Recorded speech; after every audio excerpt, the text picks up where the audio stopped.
Hello and welcome back to JP English guru. मेरा नाम है ज्योति प्रकाश, मेरे साथ है अश्मित। आज हम बात करने वाले हैं कुछ स्पॉट द एरर के क्वेश्चंस की। स्पॉट द एरर बेहद जरूरी है। किसी भी एग्जाम की बात करें तो ये वाला जो एक क्वेश्चन का पैटर्न है वो हर किसी में आता ही है। हमने कई बार डिस्कस करा हुआ है, एस्टेब्लिश करा हुआ है। तो आइए करते हैं शुरुआत। हमारा पहला statement, she inquired from her friend, उसने अपने दोस्त से पूछा that whether he had received the invitation to the party, कि उसको पार्टी का इनविटेशन मिला या नहीं। ये अभी जो प्री वेडिंग हुआ है, प्री वेडिंग पार्ट 2 हमारे अ, अंबानी जी के घर में, उसके बारे में लग रहा है ये स्टेटमेंट। तो बताइए क्या लगता है अश्मित, कहाँ है issue?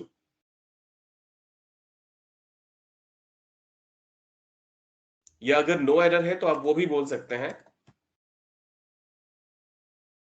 She inquired from her friend that whether he had received the invitation to the party or no error. मुझे ऑप्शन डी लग रहा है, no error. Option D, no error. देखिए ये क्योंकि हमारी रोजमर्रा की कॉन्वर्सेशन में इस तरह से एम्बेडेड है कि जो आपने कहा वो बहुत सारे लोगों को लगेगा।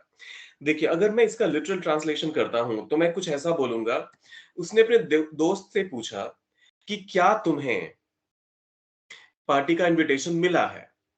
तो की क्या, इन दोनों को हमें लगेगा कि अच्छा की के लिए मैं दैट लगा देता हूं, क्या के लिए मैं वेदर लगा देता हूं।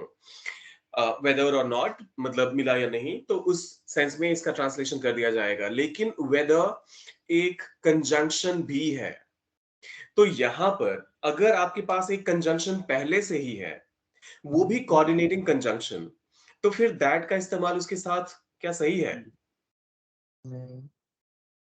दूसरा एरर, सॉरी दूसरी चीज जिसमें बहुत सारे लोग कंफ्यूज होंगे, वो ये कि जब आप कहते हैं she inquired from her friend, तो उसने अपने दोस्त से पूछा। बहुत सारे लोगों को लगेगा कि इंक्वायर के बाद फ्रॉम क्यों आया, क्योंकि लोग इसको आस्क से रिलेट कर देंगे और उनको लगेगा कि अच्छा हम, you ask someone, you don't ask something from someone.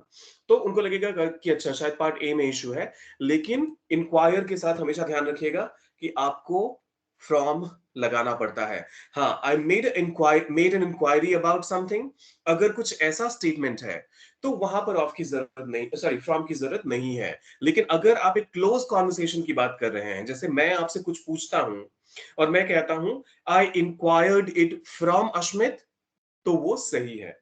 तो मिला जुला के कहानी यहां पर आती है कि जो एरर है वो है पार्ट बी में, दैट और वेदर का इस्तेमाल एक साथ करने की वजह से। ठीक है।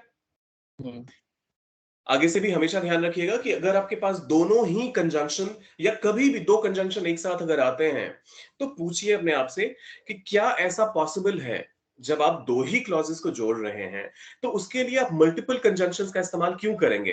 है तो ये कंपाउंड सेंटेंस। कंपाउंड मतलब एक हमारा पहला क्लॉज है she inquired from her friend, और दूसरा क्लॉज है he had received the invitation. दोनों ही सिंपल सेंटेंसेस को क्लब करने के लिए हम दो अलग अलग कंजंक्शन का इस्तेमाल ऑब्वियसली नहीं नहीं। करेंगे।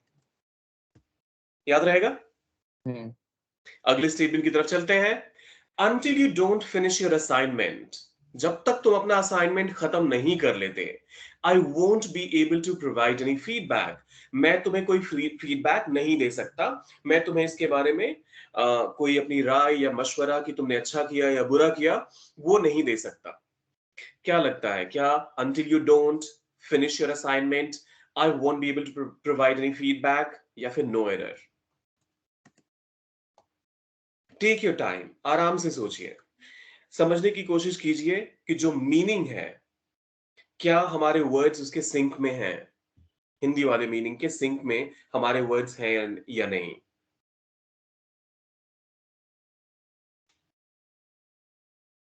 और जब तक आप सोच रहे हैं अश्मित, मैं बाकी लोगों को ये भी बता दूं, ये एक कॉमन एरर है। ये फिर से मैंने बहुत सारे लोगों को बोलते हुए भी सुना है। Until you don't call me, I would not come to the party, I would not come to the wedding. Until he does not join the organization, he is not eligible to know about these policies and procedures. तो ये एक बहुत ही common pattern है जिसमें लोग error करते हैं। अब बताइए अश्मित, इतना सुनने के बाद क्या कुछ लग रहा है, समझ आ रहा है? हम्म। क्या, कहाँ है error? Finish your assignment. Finish your assignment. अच्छा, असाइनमेंट फिनिश करने की बात हो रही है, तो उसमें प्रॉब्लम क्या है? Until you finish your assignment, एक पॉजिटिव डिग्री का यहाँ पर क्लॉज है, और सिर्फ क्लॉज की मैं बात कर रहा हूं, ओवरऑल सेंस नेगेटिव है वैसे, लेकिन हम्म। फिनिश या कंप्लीट दोनों ही एक ही सेंस में इस्तेमाल किए जाते हैं, और उस हिसाब से इसमें कोई गड़बड़ी नहीं है। गड़बड़ी है कहां, मैं बताता हूं। अनटिल के साथ, अनटिल का मतलब क्या हुआ वो बताइए मुझे। जब तक अनटिल का मतलब जब तक नहीं। नहीं, वो हाँ, पहले ही नेगेटिव सेंटेंस नेगेटिव में आ गया, इसलिए डोंट का उसमें नहीं होगा यूज।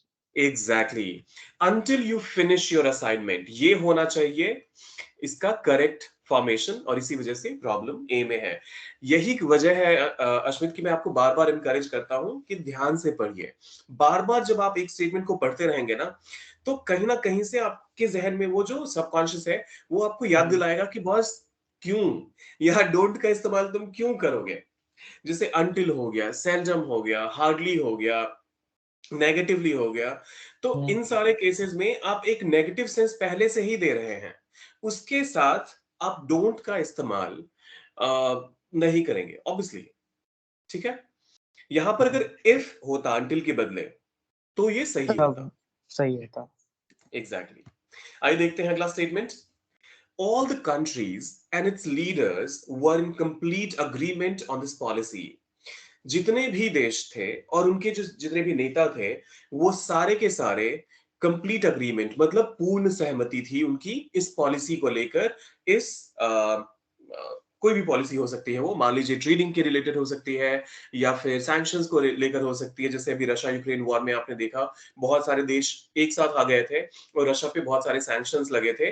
तो जितनी भी कंट्रीज वो साथ थी, ऑब्वियसली इंडिया उस का पार्ट नहीं था, लेकिन जितनी भी कंट्रीज में साथ थी, तो उन सब ने उस पे अग्री किया। कुछ ऐसा सा सिचुएशन है। अब बताइए, क्या इसमें लग रहा है कोई एरर है क्या? और ये पैटर्न हमने पिछली बार भी डिस्कस किया है, तो एक बार जरा ध्यान से सोचिए, तो आपको समझ आ जाना चाहिए।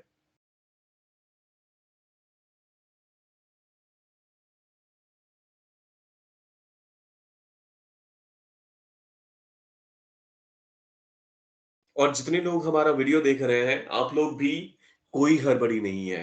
लोग आपको अक्सर बोलेंगे टाइम कम है, टाइम कम है, लेकिन बॉस टाइम बचाने के चक्कर में आप आंसर गलत सबमिट करो। उससे कंप्लीट। बेहतर है कि आप थोड़ा सा टाइम ज्यादा ले कंप्लीट। लीजिए, थोड़े कम क्वेश्चंस कर लीजिए, लेकिन अगर आपने वो सारे के सारे क्वेश्चन जो करे वो 100% है, तो बॉस आपका जो चांस होगा ज्यादा स्कोर कर पाने का, वो किसी भी दिन बेहतर होगा। Any day it is going to be better than the one or the answers that you would submit hastily. तो अश्मित, हम्म। कहाँ लग रहा है error? Agreement on the policy. Agreement on the on this policy. हाँ सॉरी। ओके, क्यों error है यहाँ पर? क्योंकि इसका जो पहला वाला है उसमें वो प्लुरल है, तो सेकंड वाला में और इट्स लीडर्स भी प्लुरल है, और उसके बाद एग्रीमेंट ऑन द पॉलिसी में मुझे लग रहा था। ओके, तो आपके हिसाब से यहाँ पर अग्रीमेंट्स होना चाहिए। हाँ। ओके, अब ये बताइए मुझे कि मान लीजिए मैं कहीं ज्वाइन करता हूं, मैं कहीं नौकरी करना शुरू करता हूं। वो अलग बात है कि हम्म। आपको भी पता है और मुझे भी, कि मैं ऑलरेडी एक जॉब में हूं। सो all of you who are watching this video, don't think that this is the only way I teach people. Of course I have a full time day job as well, लेकिन जब ये office में join कर रहा था, या कोई भी एम्प्लॉय एक ऑफिस ज्वाइन करता है, तो अग्रीमेंट दो लोगों के बीच होता है। हम्म। एक हो गई कंपनी, एक हो गया एम्प्लॉय। लेकिन क्या दो लोग हैं तो दो अग्रीमेंट्स होते हैं? नहीं, एक ही होता एक ही होता है। अब मान लीजिए वहां पर 1,000 एम्प्लॉयज हैं है। और एक कंपनी है,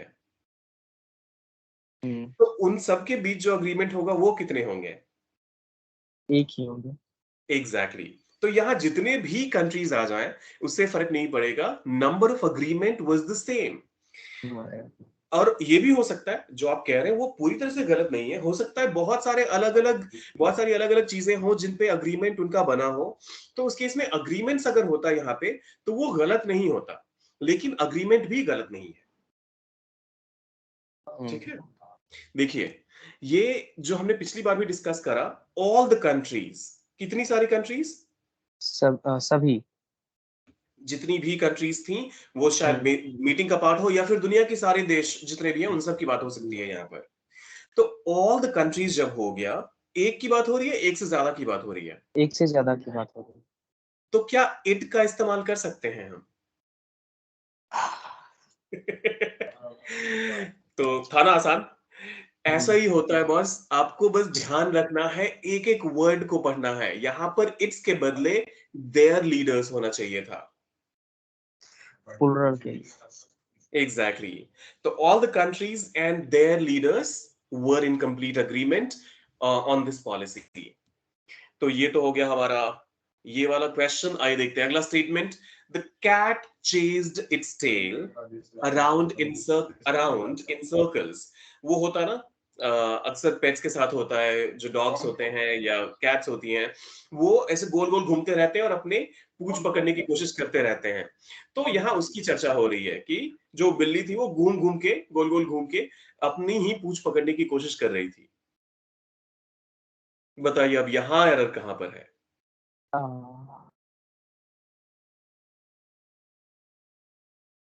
around in circles. Around in circles. Okay, अब ये देखिए, ये समझिए, अगर मैं बोलता हूं, आप वो बचपन में जो झूला बनता था, वो जो गोल गोल घूमता था, so the ride I was on kept going around in circles, क्या ये सेंटेंस ग्रामेटिकली इनकरेक्ट है? नहीं। तो सर्कल के चारों तरफ घूम, मतलब सर्कल का जो पेरिफेरी है या फिर सर्कल का जो बिल्कुल एंड पॉइंट है उसके पास से लगकर घूमना, उसको आप अराउंड द सर्कल्स कहते हैं, कोई दिक्कत नहीं है। अश्वित, टेंशन लेने वाली बात नहीं है, अभी हम लर्निंग फेज में हैं, तो आप, मैं एक्सपेक्ट नहीं करता हूं कि आप सारे क्वेश्चंस सही आंसर करेंगे। मेरा एक्सपेक्टेशन रादर ये है कि आप इसको सीखें, समझें, और फिर अगली बार अगर यही सवाल आपके सामने आए तो आप ये मिस्टेक ना करें। ठीक है, ध्यान से ठीक। सोचिए। तो ऑप्शन 3 तो नहीं है, मतलब ऑप्शन सी नहीं है। अब बताइए, the cat chased its tail या फिर no error?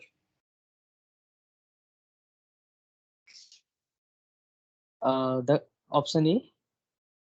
The cat chased, chase करने का मतलब, मतलब पीछा करना। ओके, तो कैट का जो टेल है, जो पूंछ है उसकी, वो उसके चारों तरफ ऐसे घूम रही है, उसका पीछा कर रही है। किसी भी चीज को चेज करने के सेंस में, किसी भी चीज के पीछे भागने के सेंस में चेज वर्ड का इस्तेमाल होता है। सिंपल पास्ट टेंस का ये सेंटेंस है। तो बिल्ली सिंपल पास। अपनी पूंछ के मतलब पूंछ पकड़ने के चक्कर में उसके पीछे भाग रही थी, तो द कैट चेज्ड में भी कोई प्रॉब्लम नहीं है। अब बताइए, नो एरर या फिर option number 2? No error. Okay, IT' S और ITS में क्या डिफरेंस है, वो बताइए मुझे। हाँ, आई, एपोस्ट्रोफी एस। हाँ। हाँ, जैसे यहां पर है IT' और हम्म ITS बिना किसी अपोस्ट्रोफी के, दोनों में क्या डिफरेंस है? एपोस्ट्रोफी एस मतलब के साथ। यही नहीं, होता है। आप उल्टा बोल सॉरी। रहे हैं। जब अपोस्ट्रोफी नहीं होता है तो इसका मतलब हम्म होता है something that belongs to it. हम्म जैसे मान लीजिए, the group and its members. हम्म जैसे हमने पिछले स्टेटमेंट में देखा, वहां पर द कंट्री, अगर एक कंट्री की बात होती तो the country and it's leaders, यहां हम्म पर अपॉस्ट्रोफी नहीं आएगा। कोई भी चीज जिसको ओन करता है उस सेंस में, या बिलोंग करता है जिस चीज को, तो उस सेंस में आप इट के बाद सीधा एस लगाते हैं, अपॉस्ट्रोफी का इस्तेमाल नहीं करते हैं। इट के साथ जब आपने अपॉस्ट्रोफी का इस्तेमाल कर दिया तो इसका मतलब होता है इट इज या फिर इट हैज। ओके। तो और ये भी एक बहुत कॉमन एरर है, क्योंकि ये बोलने में आपको समझ नहीं आता।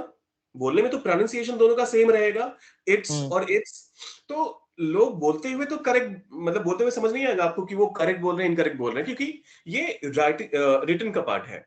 लेकिन जब आप लिखते हैं तो वहां पर आपको समझ आना चाहिए कि इट्स मतलब something that belongs to it, and it apostrophe s मतलब इट इज या फिर it has.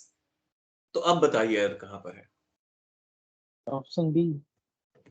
Okay, the cat chased its tail में से सिर्फ एक अपॉस्ट्रोफी उड़ाना है और हमारा बस। ऑप्शन बी करेक्ट आंसर हो जाएगा। लेकिन क्योंकि यहां पर ये अपॉस्ट्रोफी आ गया था, तो the culprit was this apostrophe here. आइए देखते हैं अगला statement. The store sells many different fruits. जो स्टोर है, जो दुकान है, वो बहुत सारे फ्रूट्स, बहुत सारी तरह की जो के जो फल हैं वो बेचता है। For an example, apples, oranges and bananas.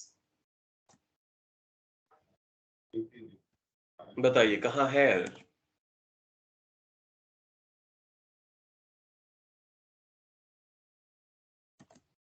एक डिस्क्लेमर दे देता हूं, पंक्चुएशन का एरर वैसे तो इसमें है नहीं, लेकिन जब कभी भी आप किसी भी एग्जाम में जाएंगे, वो अलग बात है कि बहुत ही स्पेसिफिकली, जब भी जैसे अभी कुछ दिन पहले यूपीएससी ने एक एग्जाम कंडक्ट करवाया था, आई गेस फॉर CISR, जो ऑफिसर लेवल के लिए था। तो उसमें पंक्चुएशन का टेस्ट था। लेकिन बाकी जितने भी टेस्ट होते हैं, यहां तक कि आप बैंक पीओ का भी एग्जाम देख लें, तो उसमें भी चौड़े में लिखा रहता है कि पंक्चुएशन एरर को कंसिडर मत कीजिए। तो पंक्चुएशन पे ध्यान मत दीजिए। अगर उसकी वजह से आपको लग रहा है कि ऑप्शन डी करेक्ट है, तो वो करेक्ट नहीं है। पंक्चुएशन का एरर नहीं है उसमें वैसे भी, और आपको वैसे भी ध्यान नहीं देना।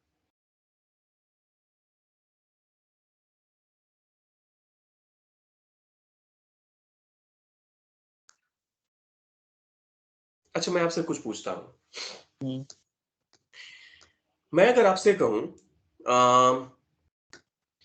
हिंदी में, और ध्यान से सुनिएगा, दिल्ली से पटना के लिए बहुत सारी ट्रेनें हैं। हम्म, एक उदाहरण के तौर पे संपूर्ण क्रांति एक्सप्रेस, राजधानी एक्सप्रेस। क्या ये सही है? हिंदी में सुनने में सही लग रहा है? नहीं। क्या गड़बड़ लगी इसमें? उदाहरण। Exactly exactly. आप एग्जाम्पल एक दें या फिर बहुत सारे, आप हमेशा फॉर एग्जाम्पल कहते हैं। फॉर एन एग्जाम्पल इनकरेक्ट है। तो ये फ्रेजिंग पूरी तरह से गलत है। आप कभी भी फॉर एन एग्जाम्पल नहीं कहते हैं, याद रहेगा। हम्म, तो यहां पे देखिए, मैं आज जितने भी स्टेटमेंट्स लेकर आया हूं ना, मैंने जानबूझ के कोशिश करी है कि वो ऐसे स्टेटमेंट्स हो जो कि आप हिंदी से भी रिलेट कर पाए। मुझे पता है कि हिंदी मीडियम से आने के बाद जो नुआंसेस होते हैं इंग्लिश के, उनको कैप्चर कर पाना थोड़ा सा मुश्किल होता है। और इसी वजह से हिंदी से अगर आप रिलेट कर पाएंगे इंग्लिश को, और ये मैं आप अपने सारे ही हिंदी मीडियम वाले स्टूडेंट से या फिर स्टेट बोर्ड वाले मीडियम वाले जितने भी स्टूडेंट्स हैं उनसे कहना चाहूंगा, आप जरूरी नहीं है कि इंग्लिश से ही इंग्लिश सीखना शुरू कीजिए। ऑब्वियसली वो एक फेज आएगा, लेकिन अभी अगर आपका फोकस किसी एक एग्जाम को क्रैक करने को लेकर है, तो अभी आपका इंटेंशन ये होना चाहिए कि कैसे आप अपनी रीजनल लैंग्वेज हो या फिर हिंदी हो, उससे इसको कनेक्ट करें और समझने की कोशिश करें कि वो कैसे दोनों कनेक्टेड हैं, कैसे उन दोनों का लिंक है, और वो काफी हेल्प करेगा आपकी। तो यहां पर अगर आपने अश्मित ट्रांसलेट करके देखा होता इस चीज को, तो शायद हम्म, आपके लिए आसान हो जाता। हम्म, राइट? तो हम्म, ये हमारा एरर था। आइए देखते हैं अगला statement. Are you aware about the new regulations? Options हैं, are you aware about the new regulations या फिर नो एरर। ये भी बहुत कॉमन है। तो मैं पहले बता दूं, नो एरर ये सही नहीं है, एरर है इसमें। तो एक ऑप्शन तो मैंने एलिमिनेट कर दिया, अब बाकी तीनों में से चूज कीजिए।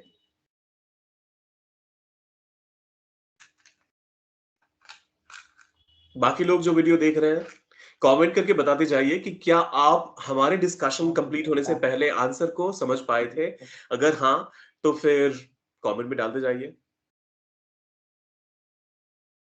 हम्म, द क्या कहते हैं इसको, aware about. Aware about, good job. देखिए, या तो आप कहते हैं नो अबाउट। अगर यहां पर नो होता, KNOW वाला, आर यू, हालांकि नाउ ना। डू यू नो अबाउट होता ऑब्वियसली उस केस में। हाँ। So do you know about the new regulations, तो ये सही होता, लेकिन अवेयर के साथ ऑफ प्रेपोजिशन का इस्तेमाल होता है। क्या आपको इस पॉलिसी के बारे में पता है, या क्या आपको इस पॉलिसी के बारे में, क्या आप इस पॉलिसी के बारे में जानते हो? तो उस केस में या तो आप इसका ट्रांसलेशन करते हुए लिखिए डू यू नो अबाउट, या फिर are you aware of. Aware के साथ हमेशा ऑफ का इस्तेमाल कीजिए। फिर आता है अगला statement, we need to discuss about the upcoming project. Ashwit, कुछ दिन पहले जब आपने मैसेज किया था तो उसमें भी आपने इस फ्रेज का इस्तेमाल किया था, तो बताइए, we need to discuss about the upcoming project. क्या लगता है, कहां है एरर, या फिर कोई एरर है ही नहीं?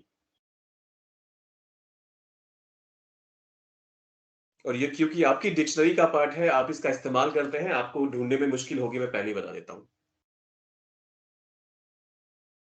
Coming. अपकमिंग मतलब आने वाला। आने वाला। हाँ, सो वी नीड टू, हमें जरूरत है, डिस्कस अबाउट, हमें इस बारे में चर्चा करने की जरूरत है, दी अपकमिंग प्रोजेक्ट, आने वाले प्रोजेक्ट के बारे में।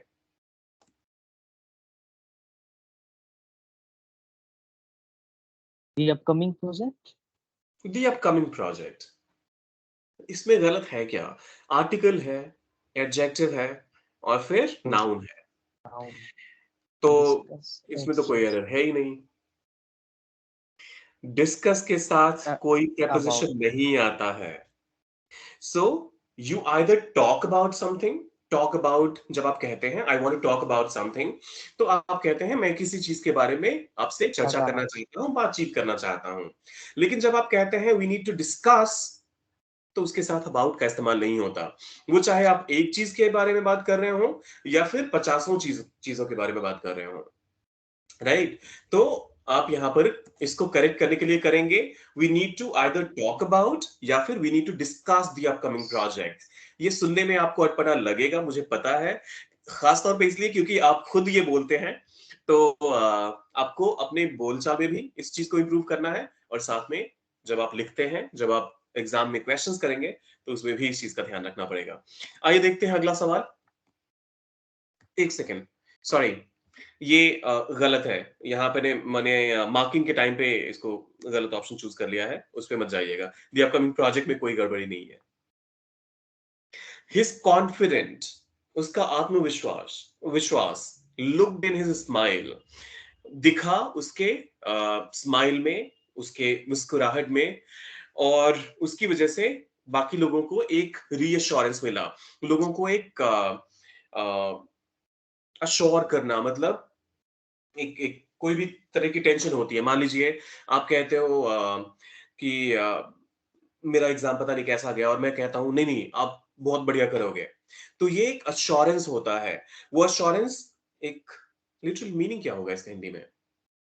विश्वास दिलाना सामने वाले को, और रीअश्योर मतलब आप पुनः विश्वास दिलाते हैं, अगर मैं लिटरली ट्रांसलेट करने की कोशिश करूं तो खैर हम लिटरल ट्रांसलेशन से थोड़ा सा बाहर निकलते हैं। Assure and reassure, I hope you understood the concept behind them.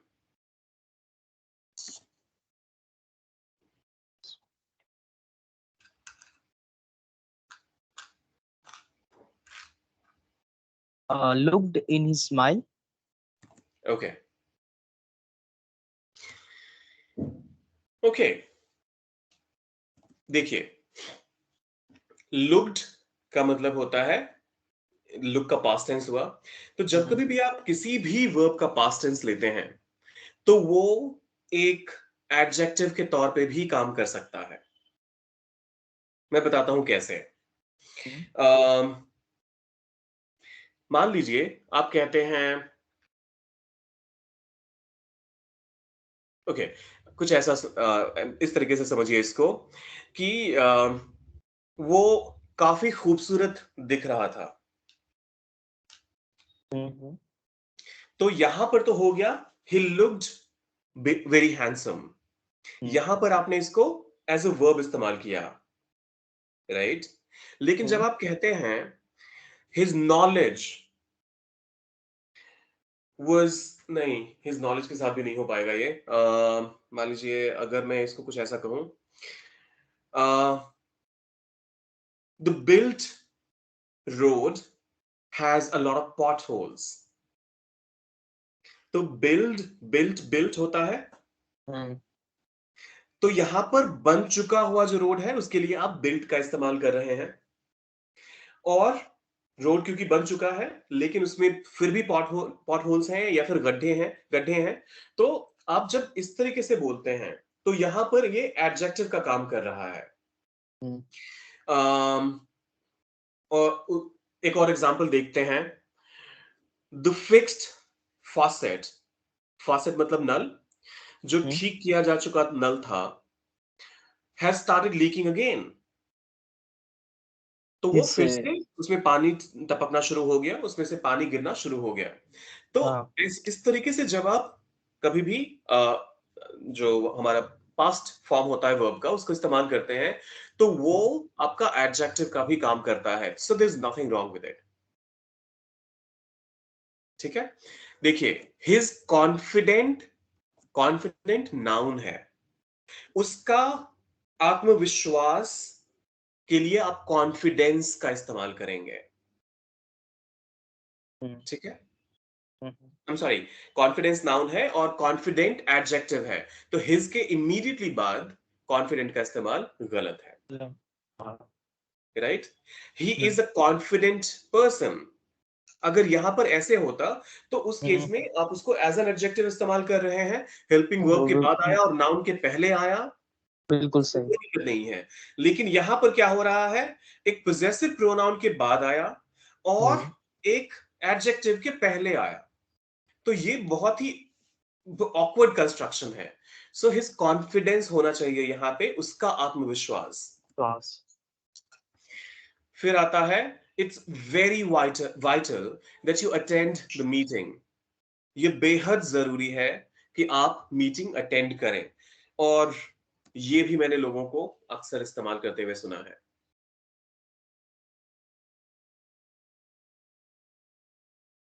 ये शायद आप नहीं समझ पाएंगे तो मैं ही बता देता हूं आपको। इंपॉर्टेंट के साथ आप वेरी इंपॉर्टेंट कहते हैं, लेकिन क्या आप अर्जेंट, सॉरी क्या बोलते हैं, नेसेसिटी के साथ आप वेरी का इस्तेमाल कर सकते हैं? नेसेसिटी की बात नहीं कर रहा हूं मैं, नेसेसिटी क्या होता है वो उसका मीनिंग?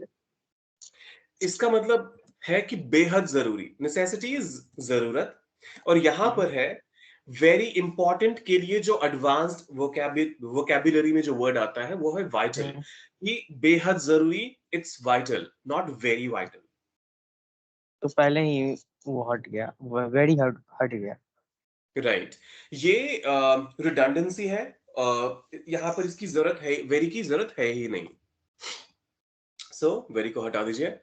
फिर आता है अगला सवाल। द प्रोफेसर, जो प्राध्यापक थे, उन्होंने अपने विद्यार्थियों से पूछा, asked the students to comprised a list of references. तो जो लिस्ट थी उसको इकट्ठा करने के लिए बोला। बताइए, अगर कुछ नहीं समझ आ रहा तो बोलिए, हम डिस्कस करेंगे फिर। To comprised. To comprise, exactly. तो कंप्राइज में प्रॉब्लम क्यों है वो समझते हैं। यहां पर इस सेंटेंस का मतलब क्या था, लिस्ट को बनाना, एक लिस्ट इकट्ठा करना। तो उस केस में आप कोलेट वर्ड का इस्तेमाल करते हैं। सॉरी क्या? Collate, COLLATE, collate. लेकिन यहां पर जब आप कहते हैं दिस शीट कंप्राइजेज, और rather let's say this book comprises 10 chapters, तो इसका मतलब हुआ कि इसमें 10 चैप्टर्स हैं। तो ये प्रोसेस, इकट्ठा करने का जो प्रोसेस है उसके लिए कंप्राइज वर्ड का इस्तेमाल गलत है। और दूसरा कंप्राइज्ड, ये मतलब आग में घी डालने का काम कर रहा है, ये इनकरेक्ट टू द कोर होता है ना, एक होता है गलत और एक होता है बेहद गलत। तो ये सेंटेंस में जो कंप्राइज्ड का इस्तेमाल हुआ है वो इस पूरे ही सेंटेंस को बेहद गलत बना रहा है। ठीक है, तो यहां कंपाइल का इस्तेमाल होना चाहिए था या फिर कोलेट का इस्तेमाल होना चाहिए था। फिर आता है they were all really excited about the trip. ये देखिए, इसमें बहुत सारे लोग बोलेंगे दे वर ऑल, यहाँ ऑल की जरूरत नहीं थी। तो टेक्निकली उस उसका भी एक सेंस बनता है, लेकिन वो ग्रामर के हिसाब से आपके सेंटेंस को पूरी तरह गलत नहीं बनाता है, तो आप उसको भी इग्नोर कर सकते हैं। लेकिन अगर हाँ। आप, हाँ, क्या एरर मिल गया क्या? एरर मिल गया? Excited about. क्या उसमें एरर क्या है वो बताइए।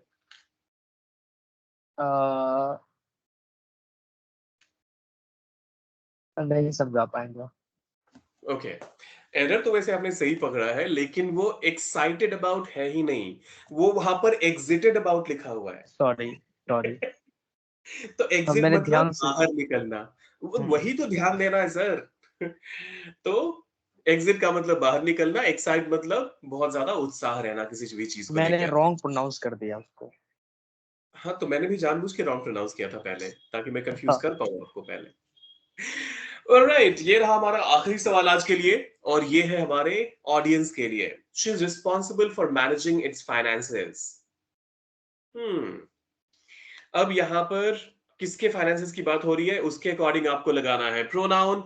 अगर आपको लगता है एरर पार्ट ए, बी या सी में है, या फिर डी में है, तो कमेंट करके बताइए, साथ में लाइक शेयर और सब्सक्राइब करके जाइएगा। मिलते हैं जल्दी ही, till then take care of yourself and keep learning.